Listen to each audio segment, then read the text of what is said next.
You've spent years, maybe even a decade, chasing a single idea. You finally uncovered something that you know is important.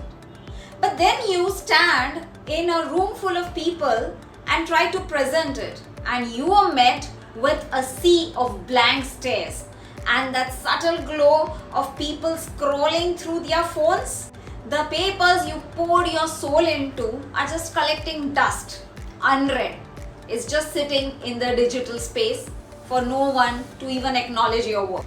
Let's be real, guys. Your science might be brilliant, but the way you're talking about it is boring.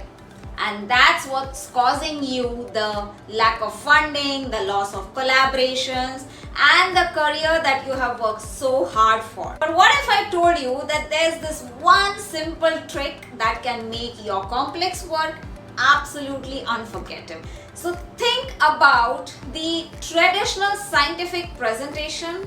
It's a data dump, right? A logical, precise, but soul-crushingly dull march through facts and figures. We are all trained to strip off our personality, our passion, our story. We tell ourselves that this makes us objective towards our work. But what it does is really makes it invisible. And that lack of engagement, that is just about a bruised ego. It's really career altering consequences that we face. When your audience is bored, they don't remember your key findings. And guess what? The review panels that decide your funding, they are also humans. And they also get bored, no matter how long they have been in business. If they can't connect with the why behind your work, they are not going to fund it. Potential collaborators might also completely miss the spark in your research that could have been a game changer. Your work isn't failing because it's weak, but because it's never truly heard. You're leaving your career's potential on the table. So the simple fix is not to dumb down the science. It's rather the opposite actually. It's about building it up with a structure that our brains are actually hardwired to love. The solution is storytelling. Remember when you were a child and didn't like certain foods, and how your mom and grandmom told some engrossing stories to make that unpalatable food just mechanically gobble down? I remember how my grandmom used to feed us and make sure that we got our daily nutrition. Storytelling takes your data and weaves it into a compelling narrative that sticks.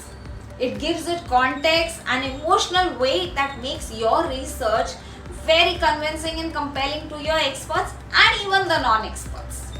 Just think about the best scientific talk you might have ever seen or heard.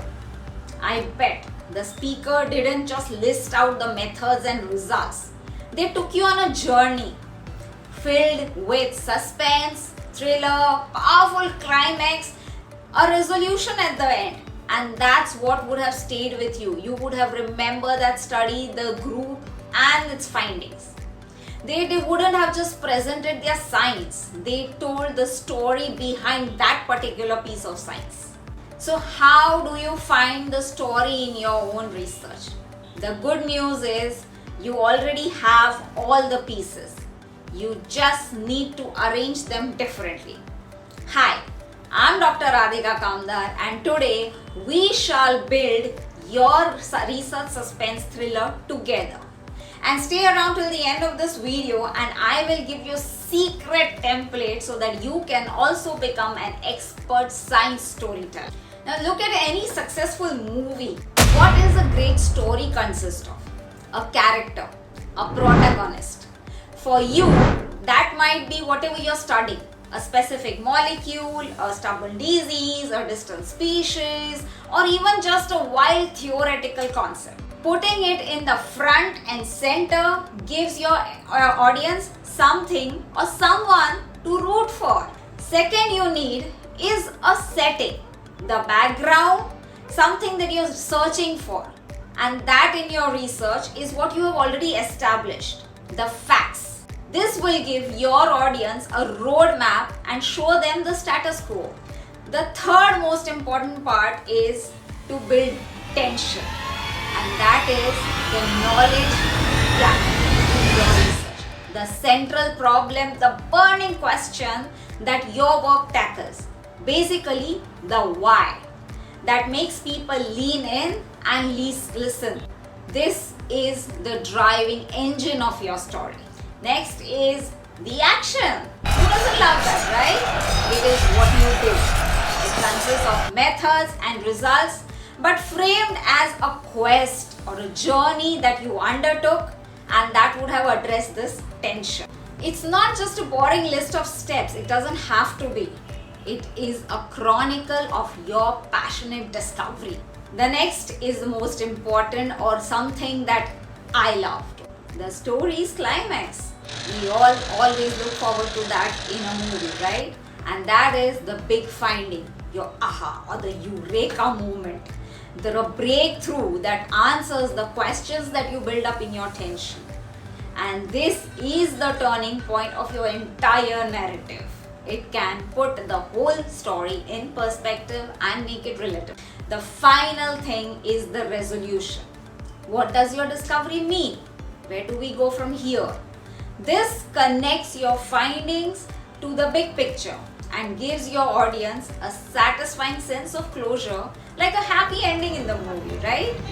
You can also leave some open-ended questions for your audience, like a small cliffhanger to keep them wondering about the sequel. So what's the character of your research? Is it a protein, a forgotten historical event, or a far-off galaxy? No matter what your field of study is, do drop it in the comment box, because as an editor, I'm always fascinated to learn about that range of stories that are always waiting to be told and need to be told. Your science is not boring. The years of painstaking work, the frustrating dead ends, and those incredible moments of discovery packed with drama and intrigue. Trust me, I have been on the bench for 15 plus years and I know exactly how it feels. So I insist that it's a story that deserves to be told, and told well. I know this entire process might feel like a lot to juggle, and you might think that I'm a research scientist, I'm not a creative writer. How am I going to do all of this? But don't worry guys, here's a simple, straightforward template to get you started. It's called the and but therefore. It's a complete game changer. I have tried it myself. You start by explaining something in the context with and. Let's say for instance, for decades we have known this particular protein exists in cells and we know it's involved in metabolism. Then you introduce the tension part with but. For example, but we had no idea what actually triggers its activity. And finally, you present your work as the solution using therefore. So the end would be, therefore, we design an experiment to find the specific molecular switch that turns it on, the particular protein in your case. So that's it. And but therefore. It instantly creates a narrative arc that establishes a shared reality, introduces a compelling problem, and frames your research as the heroic solution. When you start thinking like a storyteller, it's not like you're sacrificing your scientific integrity.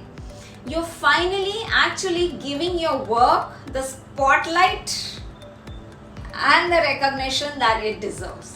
You're making it clear, engaging, and powerful.